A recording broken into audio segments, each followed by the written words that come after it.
వేరే స్లోగన్స్ కావాలా?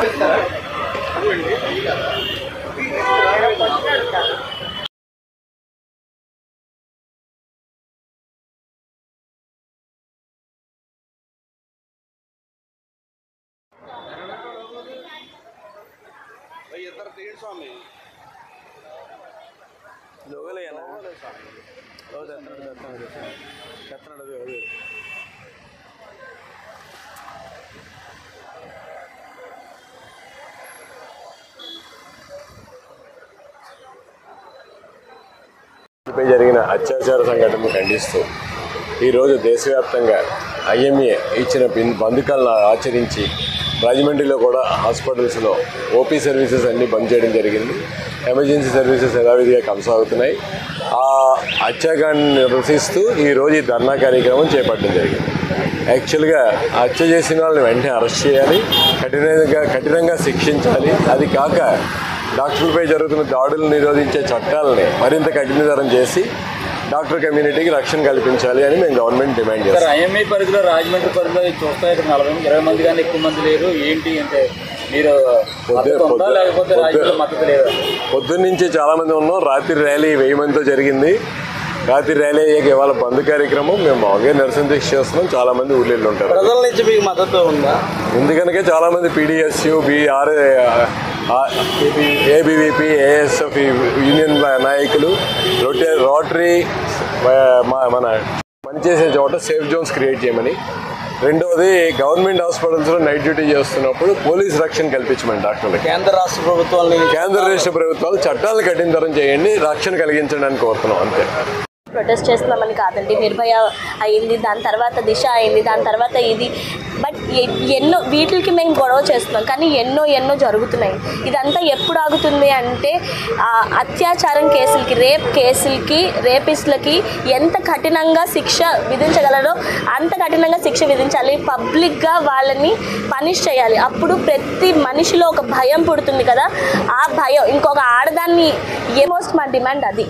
అండ్ ఇప్పుడు అయిన కేసులో చాలా మిస్టేక్స్ జరిగాయి. ఓకే, ఏదైతే అభయ కేసు జరిగిందో కోల్కతాలో PG doctor on duty in the hospital premises ఏదైతే రేప్ అండ్ మర్డర్ జరిగిందో వాటికి ఇప్పటిదాకా ఒకళ్ళని ఎవరినో నుంచో పెట్టారు. బట్ క్లియర్లీ అది గ్యాంగ్ రేప్ అని తెలిసింది. సో ఎవరెవరు పర్పెట్రేటర్స్ వాళ్ళకి కఠినంగా శిక్షలు విధించాలి. Okay, there is a lot of tampering of evidence. ఇదంతా జరిగింది. దీన్ని ఖండిస్తూ మేము నుంచున్నాము. ఆడవాళ్ళకి ప్రొటెక్షన్ ఉండాలి, రేపిస్ట్లకి కఠినమైన శిక్షలు కావాలి. అండ్ సెకండ్, ఎప్పటి నుంచో మేము పోరాడుతున్నాము డాక్టర్స్కి ప్రొటెక్షన్ ఇవ్వమని. చాలా గవర్నమెంట్ కాలేజెస్లో చాలా దేశవ్యాప్తంగా అటాక్స్ జరిగాయి. ఆ అటాక్స్ జరిగినప్పుడల్లా ప్రతిసారి అడిగే డిమాండ్ ఒకటే, working CCTV cameras and protection in hospitals.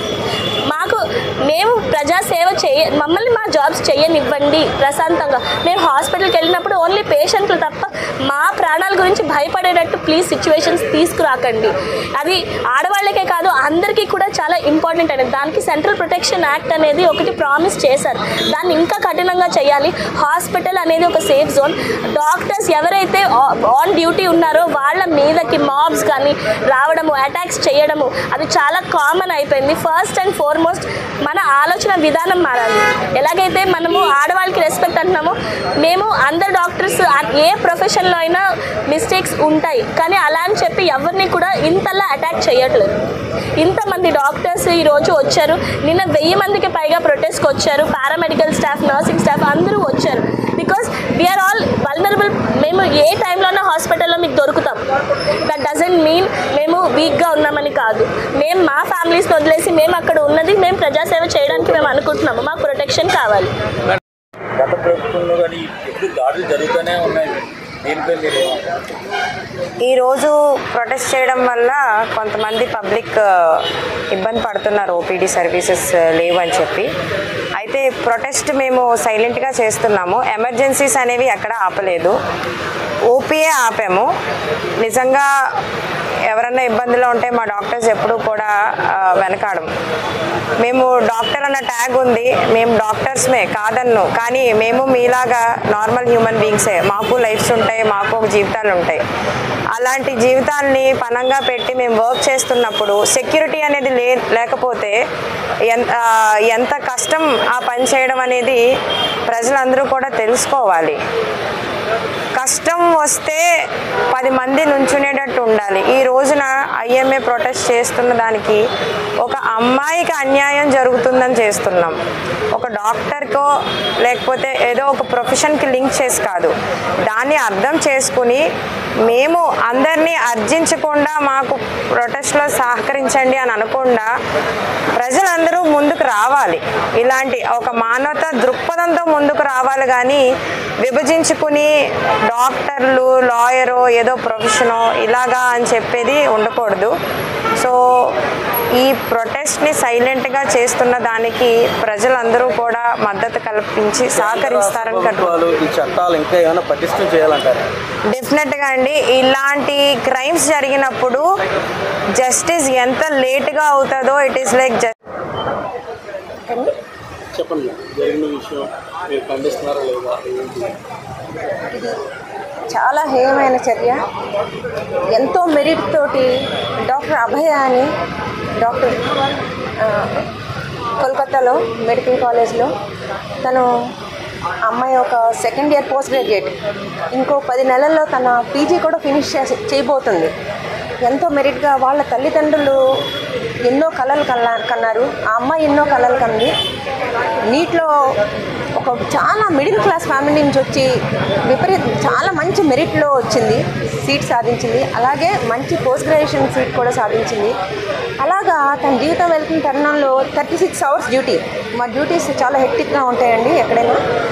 36 hours duty చేసి జస్ట్ కునుకు తీద్దామని సెమినార్ రూమ్లోకి వెళ్ళిన పాపానికి అమ్మాయి మీద చాలా అమానుషంగా కిరాతకంగా జస్ట్ లైక్ యానిమల్స్, ఇంకా చెప్పాలంటే జంతువులైనా అంత హేయంగా చేయవు.